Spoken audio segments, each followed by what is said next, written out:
Hello guys, welcome back to my channel Arnisha lifestyle blog. আর করছি এখন রাত 11:30 বাজে।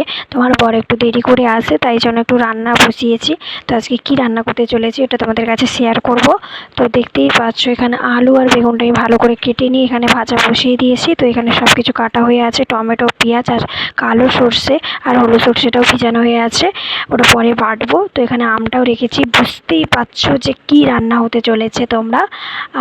তো এখানে দেখতেই পাচ্ছ তেল দিয়ে দিলাম কড়াইতে। এবারে কড়াইতে তেল দেওয়ার পরে তেজপাতা আর পাঁচফোড়ন আর শুকনো লঙ্কা দিয়ে দিলাম। ভালো হালকা করে ভেজে নেওয়ার পর এখানে আমি আমগুলো যে কেটে রেখেছিলাম ওগুলো কড়াইতে দিয়ে দিব। কড়াইতে দেওয়ার পর এখানে একটু নুন দিয়ে দিলাম। নুন দেওয়ার পরে একটু হলুদ দিয়ে দিলাম। হলুদ দেওয়ার পরে ভালো করে একটু নাড়াচাড়া করার পর একটু ঢাকনা দিয়ে দিব। ঢাকনা দেওয়ার পরে যাতে ভালো করে সেদ্ধ হয়ে যায় আমটা। তো দেখতেই পাচ্ছ এখন আমটা আমার ভালো করে কত সুন্দরভাবে সেদ্ধ হয়ে গেছে। আমটা খুব সুন্দরভাবে সেদ্ধ হয়ে এসেছে। এবারে ঢেলে দিব আমি চিনি। চিনিটা ঢালার পরে একটু নাড়াচাড়া করে নিব আমি। নাড়াচাড়া করার পর এরপরে আমি এখানে জল মিক্সড করে দিব। তোমরা যতটা পরিমাণে যে যেরকমভাবে খাবে ততটা পরিমাণে জল মিক্সড করতে পারো। তো আমি জলটা এখানে মিক্সড করেছি। এটা যেহেতু ফুটবে এখন, তো এটা এখন ফোটার পর আমি এবারে ফুটে এসেছে দেখতেই পাচ্ছ।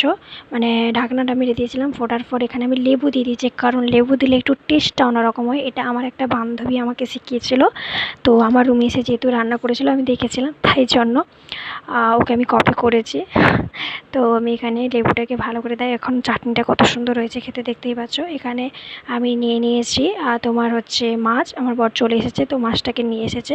মাছটাকে নিয়ে নেওয়ার পরে এখানে হলুদ আর লবণ দিয়ে আমি ভালো করে মাখিয়ে দিব মাছটাকে। এখন মাছটা মাখানো শেষ। এবার এখানে কড়াইয়ে তেল দিয়ে দিব। গরম হয়ে গেছে।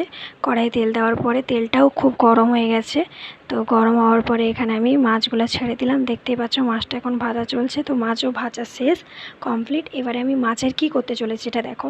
এখানে আমি জিরা আর শুকনো লঙ্কা দিয়ে দিলাম। তারপর একটু পেঁয়াজ দিয়ে দিলাম। পেঁয়াজটা কাঁচা পেঁয়াজ একটু হালকা হালকা কাঁচাভাবে রাখতে হবে। তারপর এখানে লঙ্কাগুলো মানে শুকিয়ে যাওয়া যে লঙ্কাগুলো রেখেছিলাম ওগুলো আমি দিয়ে দিলাম। দেওয়ার পর একটু নাড়াচাড়া করার পর এবার টমেটো দিয়ে দিব। টমেটোটা কেটে রেখেছিলাম। তারপর একটু নুন দিব যাতে টমেটোটা গলে যায়। এখানে আমি দিয়ে দিব সর্ষে বাটা। সর্ষে বেটে রেখেছিলাম আগে থেকে, কালো আর হলুদ সর্ষে। তো কালো আর হলুদ সর্ষেটা আমি এখানে দিয়ে দিব। কালো আর হলুদ সর্ষেটা একটু হালকা করে নাড়াচাড়া করে নিব আমি। তারপরে আমি এখানে জল মিক্সড করে দেবো। জল মিক্সড করে একটু ঢাকনা দিয়ে দিব আমি এখানে। ঢাকনা দেওয়ার পর এখানে হলুদটা দিয়ে দিব। ঢাকনাটা উঠে তারপরে একটু মিক্সড করব যাতে তেলটা যতক্ষণ না না ছাড়ে। দেখবো তেলটা এখন দেখছো ভালোভাবে কতটা আমার ছেড়ে গেছে। তো আলু আর যে বেগুনটা ছিল ওটা দিয়ে দিব। মিক্সড করার পর ভালো করে একটু কষাবো। এখন মাছটা দিব না, মাছটা দিলে এখন ভেঙে যাবে, তাই জন্য। তো তারপরে এখানে আমি কি করছি, এখানে ভালো করে মিক্সড করার পর এখন তেলটা দেখছো তেলটা এবারে ছাড়তে লাগবে। ছাড়ার সময় আমাকে এবারে জলটা মিক্সড করতে হবে। তো এখানে দেখতেই পাচ্ছ তেলটা ছেড়ে এসেছে। তারপর আমি জলটা দিয়ে দিয়েছি। জলটা দেওয়ার পরে এখানে আমি যে মাছগুলো ছিল মানে 3টা মাছ, তো যেহেতু আমার বর আর আমি খাই, তো ওই জন্য আমার বর তো রাত্রেবেলায় খায়, দিনের বেলা তো খায় না।